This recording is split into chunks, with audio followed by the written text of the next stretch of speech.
Yo, what's up, everybody? Welcome to the Good and Terrible Show. My name is Travis, My name is Mickey. and this is Jay right here. We got something real special for you guys today. It's another segment of our Black-owned Chronicles series that we're doing where we highlight young Black folks that are movers and shakers in the country right now that are doing big things. We want to make sure we're always highlighting and keeping it within the community. Today, we have Jay Gatsby, aka Too High, aka Javelle, aka Bullet, aka P Diddy's lookalike. Um, and we're gonna give y'all his story today. We're gonna highlight him, tell you all about him, what he does, who he is, and how you can get in contact with him. So Jay, why don't you kick it off? Tell us a little bit about yourself, your background. For those of y'all who don't know, me and Jay know each other for over a decade now from the illustrious George Mason University. Been brothers for a Yo. long time. I'm excited about this episode. So why don't you tell the folks a little bit about yourself and how you came to this situation now. Tell us a little bit about your background, what got you into music, different things like that. Thank you for that introduction. But yes, we both went to the illustrious George Mason University. We're part of Black Mason, if you know what that is. You already know. A little bit about myself. It's simple. Just a guy from Hampton, Virginia, in the great area of 757, 7 cities. I do music, something I've been involved with for a long time, something I fell in love with for a longer time. And I came upon a situation just actually going to Mason, just meeting other people who were like in the same league as me as far as like their music knowledge. Shout out to Lawrence and Josh, Tim, Charles, and like just getting involved and honing my skills and then eventually becoming a producer, something I didn't expect to do, but like it was gonna happen. And then that's pretty much it really. Yeah, I mean, I for those of y'all watching out there, I consider myself, a pretty decent sized hip hop head. I could talk about hip hop all day, and I love to talk about hip hop. Was one of the discussions, one of the discussion topics I really love to talk about. This guy puts me to shame. Let me tell y'all, there's very few people on this earth I've ever met that can talk hip hop and dissect hip hop as well as this guy right here. So I just want to make sure y'all are aware of the music knowledge and the effort and the time he's putting into his craft right here. He's not just a producer; he's an all-around music head, and can talk about that all day long. Um, but even before you got to college, I mean, you're basically an adult when you get to college, right? You 18, 19, however old you might be when you get there. You obviously had a love for hip hop going way back to, Yeah. before. I know you mentioned you originally came from Chicago, moved down to Virginia, and your parents have a big hip hop influence. Why don't you tell us a little bit about um, your earliest influences when it comes to music? Like, what made you fall in love with hip hop in the first place? Yeah, so my parents are probably my parents are my heroes, point blank period. They're the ones that really got me starting the music, not even knowing it. My parents were young, so they was in their 20s during the 90s. So I was there when they were having their house parties playing, Dina Howard or Biggie or whatever they're playing, whatever. I was there, so I was influenced by this stuff. But my the earliest I can remember, the whole genesis of this was my mom used to rock me to sleep, and she used to always play like it's like 1994, so like Aaliyah was coming out, Brandy. She would play like Anita Baker, Mariah Carey. So I had like a big thing for like women R&B artists. Like female vocalists was like my biggest influence. Like even when I work on music, like I usually sample a lot of like stuff like that for some reason, and I think it's because of that. But my dad was the one who like taught me about hip hop. Like here's Jay-Z, here's Biggie. Who else was influenced by?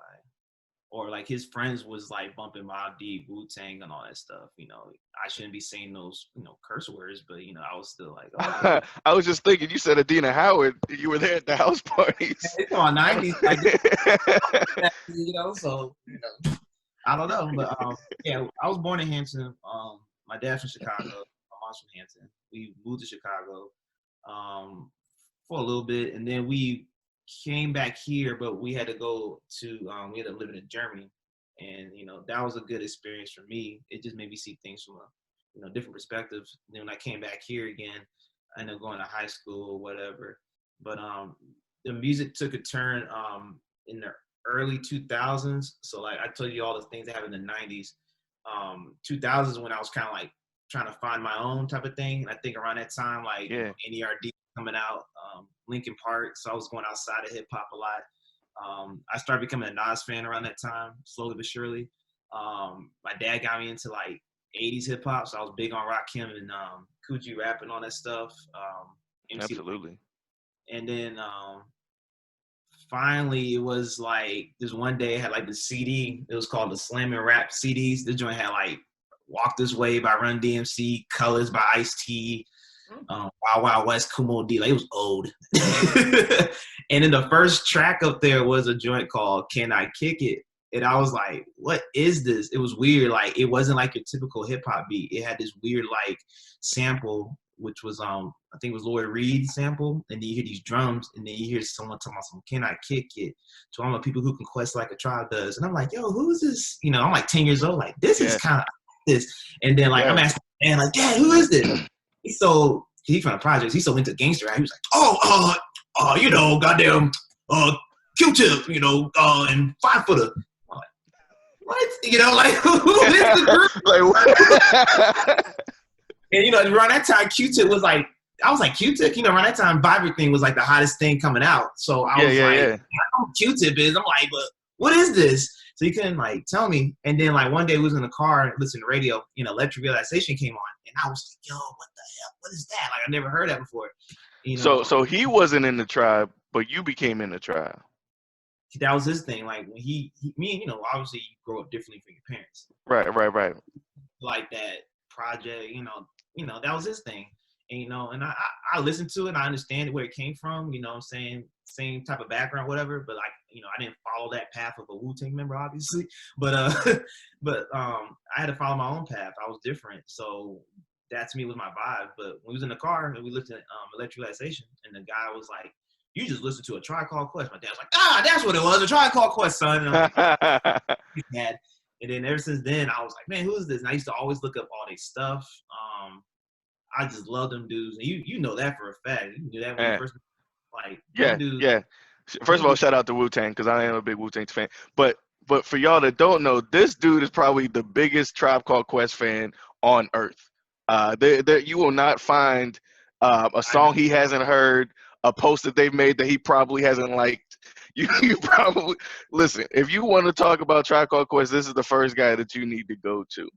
I don't think I've ever met. I mean, I'm a fan of Tribe Called Quest myself, but I don't think I've ever met a person that is so, for lack of a better term, in love with a Tribe Called Quest than this guy. So all respect to them. Q-Tip is a musical genius too. And rest in peace, Phife Dawg. I'm gonna kick it over to Mickey for a second because I know she's got something. Both of us, had listened to your music for a little bit. I've heard your music before. This was, her first time listening to your music there, so I know she's got some questions she wants to ask you. So I'm gonna send it over to her. Yeah, I listened to the Final Quest. If I'm saying it right, Hiko Tanashi Volume 2. Hiko Tanashi, yeah. Okay, I didn't know if I was pronouncing it right. So I listened to it, the whole thing yesterday, then went back and listened again a couple hours later. And I was in the zone. Like, I think for artists, it's so cool because you have the ability and the privilege to put the listener in a zone and in the vibe, and then they kind of like feel where you're coming from in the music. But you could be having a bad day and listen to a song, and it immediately just, takes you into another place. And then I looked at, I kind of looked up what music does for you, and it can take you out of depression. It could, raise your mood. It can do a lot of things. So that in itself as an artist, I think that's so cool that you can do that. And that album really did that for me. I'm a huge Erykah Badu fan. So I don't know if you watched what was the episode 20, I think, when we talked about the Jill Scott, Erykah Badu. Yeah. So the track 8, The Pine Chapel, I immediately knew what that was. I was like, I know what that is. It's the other side of the game. So I know you said that you were inspired by female artists. Was that something that when you did Pine Chapel, were you thinking of other side of the game at the same time, or? When I did Pine Chapel, the name Pine Chapel is dedicated to my mom. She grew up in the greatness of hoods in Hampton, Virginia.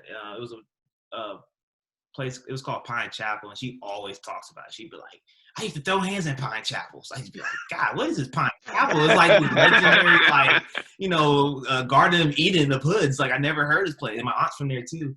And they have a Pine Chapel, but the Pine Chapel that I see, they tore everything down, and it's like nothing but like they built a convention center, and then there's like a Walmart there. But she used to always be like, "There was houses here, and Michael Jackson used to drive through here. We used to wave at him." So I was like, "What is this place?"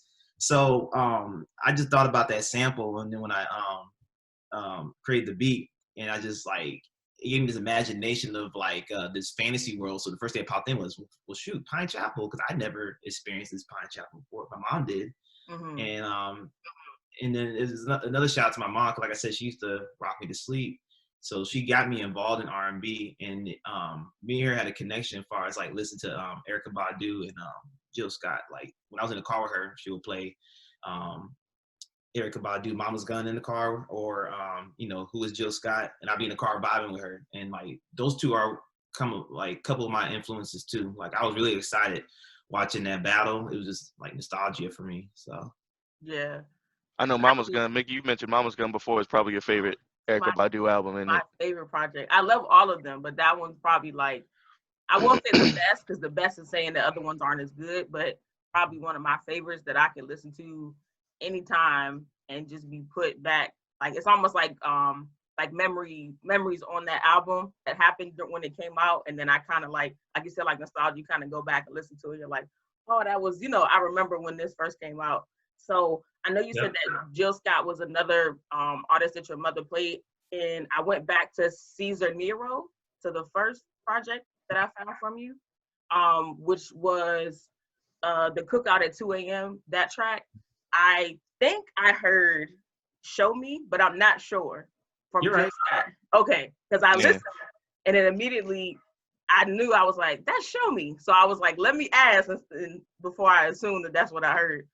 It's a thing too on my beat tapes. If you ever notice, I have at least one beat that samples Jill Scott, which is funny. And I didn't do that intentionally. Like I noticed by like tape 3, I was like, oh snap, I might as well just keep this going. I didn't know. I just love Jill Scott so much. Mm-hmm. On the new tape, there's a Jill Scott sample in there. Not a lot of people know the Lo-Fi Theory. That's a Jill Scott sample. Yeah. I thought I said Jill Scott or Floor Tree in my notes, and I was like, it's one of the two, but I couldn't pinpoint it. Yeah, so Yeah. and that's what I was See, thinking. And the reason why I call that Cookout at 2 a.m. is because I literally was going to Cookout, like the actual fast food restaurant, like a long yeah. like 2 in the morning, and not Show Me, but it was a Jill Scott song on, and I was just vibing while I was ordering my chicken sandwich. It was so funny.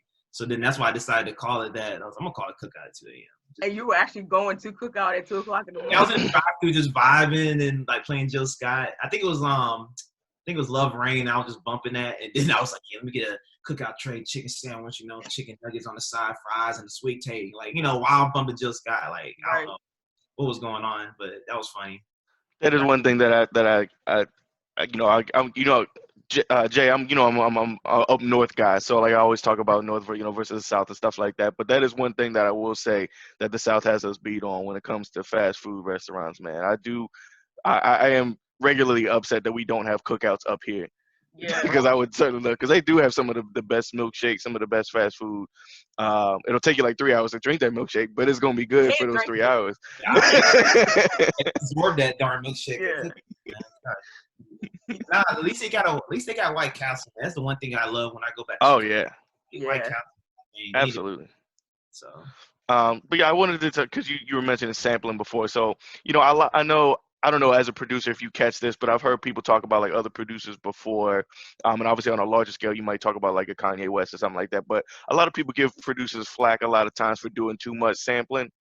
So if they do sampling all the time, I always found that a little bit weird, just because if you do your research, if you really call yourself a hip hop head, the origins of hip hop. There's nothing original about the hip hop music outside of the turntable. Everything it reinvented everything. That hip hop is essentially sampling. It's taking older music, putting a new spin on it in a new way. So I always found it funny that people like to give producers a certain type of hard edge when it comes to sampling. How do you feel about that? Is that something you've experienced too?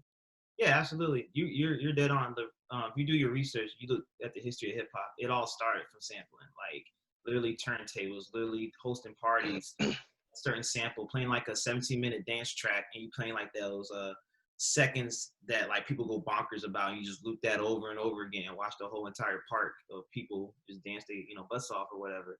And like we've been doing that since then. That's like in the early '70s, Yeah, and like that's just the basis of hip hop is just sampling. I mean, obviously, as we had moved forward, there were times where we didn't sample. You can go back to the '80s, like with Houdini. They had songs where they didn't sample stuff. of course, yeah. They went to freaking Europe to get their beats and stuff. I mean, it happens or whatever. But like sampling, somebody told me one time, he said sampling is amazing because you can dig and you can look for stuff from the past. And it's almost like you're getting assistance from your ancestors in a way. Mm. It's like I been me sampling made me a fan of artists I didn't know I could be a fan of. Like I'm the hugest Minnie Riperton fan. She died 11 years before I was even born, but like I love her so much as if she just dropped today or something. You know what I mean? But I discovered her, from listening to other hip hop artists sample, and that's the thing that people like don't look into. Like if it weren't for sampling, you won't be able to find those artists, and people don't see that. They just look at it like, oh, you're just taking samples, making beats, and making money off of it. No, if Right. I'm sampling, just like how earlier we was talking about, Jill Scott. If I'm sampling something and you're able to be like, yo, what is that? Or you figure out what it is, and then you end up becoming a fan of that artist. I feel like I do my job by basically guiding you through the music to a whole different, like, maybe at some points genres, because there's Yeah, times absolutely. people have hit me up before and say, hey, what's this group before? And then I'm like, oh, that's blah, blah, blah. Next thing you know, they Led Zeppelin fans because of, me sampling just 5 seconds of something from them or something. So, people And don't the understand thing that. and the thing I love, most about sampling and stuff like that is it not only helps you become, a fan of, major artists, but a lot of times it'll be like some of the best samples are from artists that are like obscure, that like kind of faded into existence. They might have been hot for like a year or two a long time ago, and then nobody heard from them ever since. But then when somebody takes something that they put out, 20, 30, 40 years ago, and all of a sudden now they put a sample on it, now all of a sudden their name has some relevance again. So I think, a lot of artists from, the 60s, 70s, 80s, even 90s, and so I kind of get a little revamp of their career, or their They, status just because of sample. they need that. Those people who you never heard of before, they need that because, like, they were artists at one point trying to make it and they didn't get that shine like in the '70s. They weren't as big as Donna Summers or something like that, but like Right. they wanted that shine. So it's like a salute to them, like, hey, we're listening, we're fans of who you are or whatever. And people don't understand that too, because I'm an artist too, so I would love for someone 20 years from now to be like, oh man, like that Too High guy, and they're like, oh, I never heard of him before, and it gives me like a reincarnation in a way in this new era of music or whatever. So I don't know, but like I always try to look for samples or artists I never heard of. I want to be a fan before I sample that person. I don't just be like picking out stuff and be like, oh, this sounds nice, and then going for like I want to study that artist. I want to know everything about that artist so I can have understanding. So Yeah. That's dope. Anything you want to tie in there, Mickey? I was also gonna say I also heard the sample of the clip from How Harry Met Sally. yeah, yeah. And when I heard it, I've never seen the movie before, but I knew exactly what clip that was from on the track This Girl. So I thought that was cool. And I also liked how you put in the snippet of Halle Berry's Oscar speech Mm-hmm. in the track Mama or Mommy, I'm sorry. I like how you changed the pitch of their voices in the How Harry Met Sally snippet. But like you said, I still recognize that. But someone like me who loves to research, I went back and looked to see if I was correct, and I was. So that would make someone, like you said, go back and say, well, let me watch this movie or let me listen to this artist, and they've never heard it. Because I think How Harry Met Sally came out in the late 80s or early 90s. Yep, 88, Um, 9, yeah. yeah, so someone that's 21 right now, or in their early teens, they've probably never seen that movie before. So Right. I agree with you Shoot, guys I'm 29. I haven't even seen it. Yeah. right. And I know what it is. I've just never watched it. But hearing that and wanting to go back and research, it kind of, like you said, you're paying homage. You're not, like people say, like, well, you're taking this. Like, no, I'm paying homage to this person, and then that encourages them to go back instead of just, skipping to the next thing. Now, I had someone like hit me up one time. I was like, "Yo, what's that clip on this girl?" And I'm like, "Oh, you never seen When Harry Met Sally?" And he was like, "Nah." And I was like, "Oh, you need to watch that because I watched that when I was a kid and I thought it was corny. I was like, it was corny." And then like it didn't hit me until I got older and I actually experienced love. And then went to my little breakup. And then I watched it again and I was like, "Oh, it makes sense now." Literally, it came on again like maybe a couple weeks before I released the beat tape, and I was just like, yeah, I'm gonna add this on there, like just because like it meant so much to me. Yeah. No, yeah, I mean, I think that's another thing that we can sit here and, critique each generation, but I think, when it comes to our generation, one of the faults is, too many people don't, how do I phrase this? I guess too many people like to accuse other folks of biting or copying or, taking somebody else's style or, not being original. Very few things are completely original ideas. There's very few things that are 100% original ideas. You're supposed to be able to pay homage for, for the folks that came before you, the projects that were put out, the music that was created, the movies that were created, the actors, the singers, different things like that. You're supposed to be able to take that and influence it. Michael Jackson didn't invent the moonwalk, but a lot of people, including myself, revere Michael Jackson as the greatest entertainer of all time. But he got things from Jackie Wilson, he got things from James Brown, Fred Astaire, different things like that. Chris Brown then took stuff from Michael Jackson. You know what I'm saying? So I just think it's kind of funny how a lot of times people are quick to jump on folks, like you saw it with the whole list. Like Nicki Minaj might be the most recent example that I can think of just off the top of my head. A lot of people were saying that she like copied Lil Kim's style. I don't think she copied Lil Kim's style. I think she just grew up listening to Lil Kim and then wanted to take that and emulate it. You know what I mean? So I think that that's a valuable lesson that I'd like our generation to become a little bit more aware of, that like, hey, it's okay to incorporate other older influences into your stuff.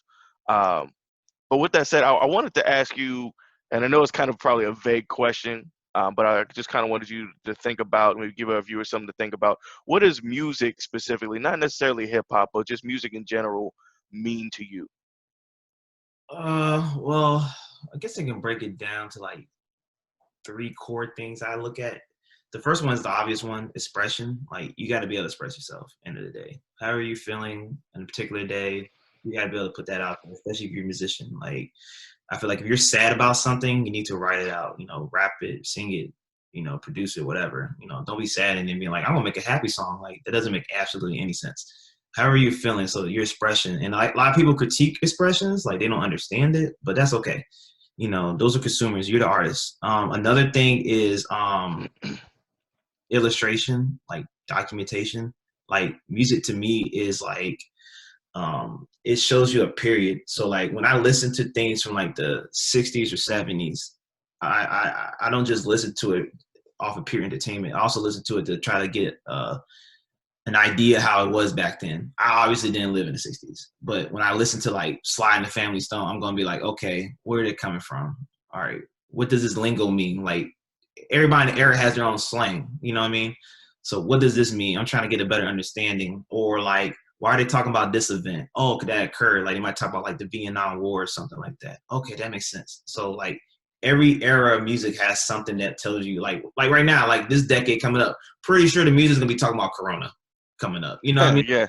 There's a certain that's an event that happened that shook us, and whatever. So that, and then the final thing is communication. When I listen to music, I'm able to connect with like different types of people. So when I listen to older music, it's so much easier for me to talk to older people because then I come from a place of understanding because I understand their music, and not just music, like movies too and stuff like that. But I get a better understanding of them, so it's easy to talk to them. And same thing too with like with race. If I listen to a music that's if I talk to someone who listens to like Nirvana, if I'm already hip to Nirvana, it makes the communication easier. I think music is just a very powerful thing. People don't understand that. Like music can really affect lives, you know what I mean? And I think the issue we have with a lot of people when it comes to like, social issues or whatever, you oftentimes see like, older people like, I don't get the music, or I don't get it, or whatever. And it's like, if they ever took the time out to kind of like understand it, you might be able to connect with that younger audience or whatever.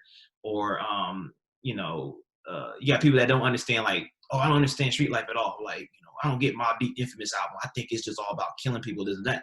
And if you actually listen to the album, they just tell you about like how it is living the projects and how it's Right. like, Yeah. how it's hell.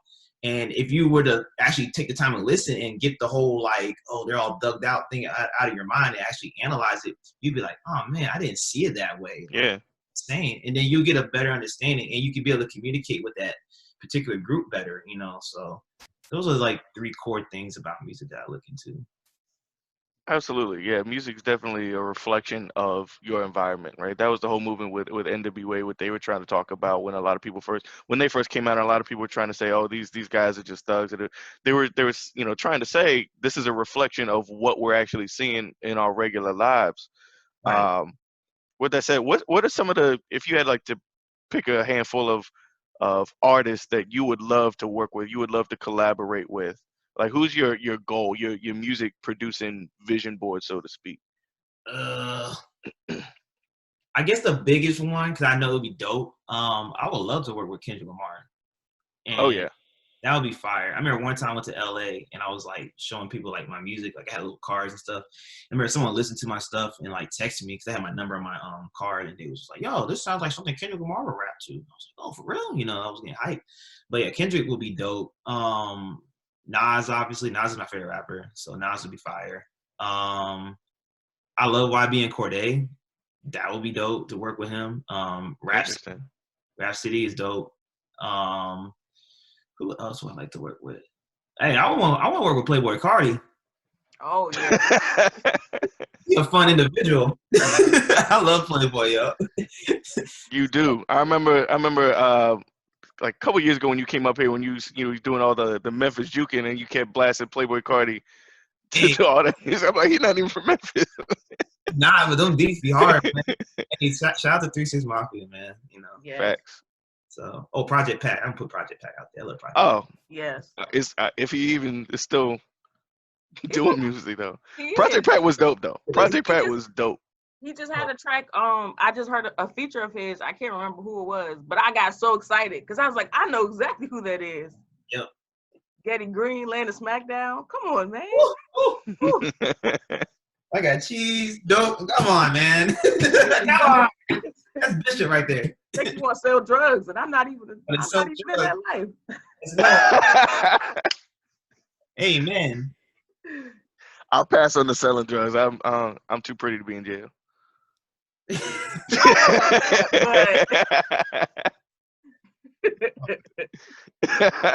want this bag or not? Well, you gotta make sure you don't get caught. It's cool to imagine, Right. you know. I'll be ghost in my mind. You know? Shout out to Power. That last season was pretty crazy. Hopefully they do come back. I don't know. I still try to figure out like how would they carry that story moving forward, but I know they're doing a spinoff. But anyway, we getting off on a tangent. We got a few minutes here left, before this video kicks us off. So Jay, well, first let me kick it over to Mickey. Anything you wanted to tie in there, Mickey? Anything you wanted to ask? I think we covered everything. I enjoy hearing like your backstory, your mom and your dad, like how they both influenced you. So I think we covered everything. Well, we can always do a part 2 or Absolutely another episode with us. We might have to bring you back in, Jay. But before we do that, a couple of quick questions. Number one, what does it mean to be like a Black producer? I know, we talked about music in general, but this is Black-owned Chronicles, so we obviously want to make sure that we're kind of tying in some entrepreneurial viewpoints here. So what would it mean to you just to be, a successful Black producer in the industry? If you want to like own your own music, what would success look for you? Man. So what would success be? Well, for one, success for me, I'm gonna take away from it. Like, I don't want to be like a whole money situation or anything. My Right. big thing is influence. when it comes to being a producer, when it comes to making music in general as a Black artist, we always just want to influence the next generation. We want our music to last for a very long time. And we just come from a line of just great musicians in our past. There's people that we probably never heard of going back to like the early 1900s. They'll probably never get their shine or whatever. Mm-mm. We have to just show love to them. So for me, it's just about influence, about continuing that trend over and over again. I know a lot of people take away from being a musician a lot. They always be like, hey, that's not a real job or whatever. Don't listen to them. Because like, as you know, we're quarantined right now, and the most important thing right now, you're listening to music at the moment. So to be a successful Black Art is a job. Art is a job. people don't understand that. So influence is real impactful for me as far as success goes. I feel that. That's real. Real quick before we let you go, how can people support you? How can people find you? What do you want people to do with your music? How can people contact you? Why don't you throw your links out there and tell them what you want the fans to do? Yo, follow me, Too High, number 2, HEI757 on Instagram. Make sure you support my music by going on Apple Music, Spotify, Tidal, type in Too High. Tell your rapper friends, your singer friends, whatever about me and stuff like that. Just continue streaming the music and look out for more projects. I got a lot of projects coming out with different artists. So that's pretty much. Boom. Y'all heard it, ladies and gentlemen. Go follow the man, Too High. You're going to hear his name a lot from the Good and Terrible Show. My name is Travis. My name's Mickey. We hope y'all have a blessed day.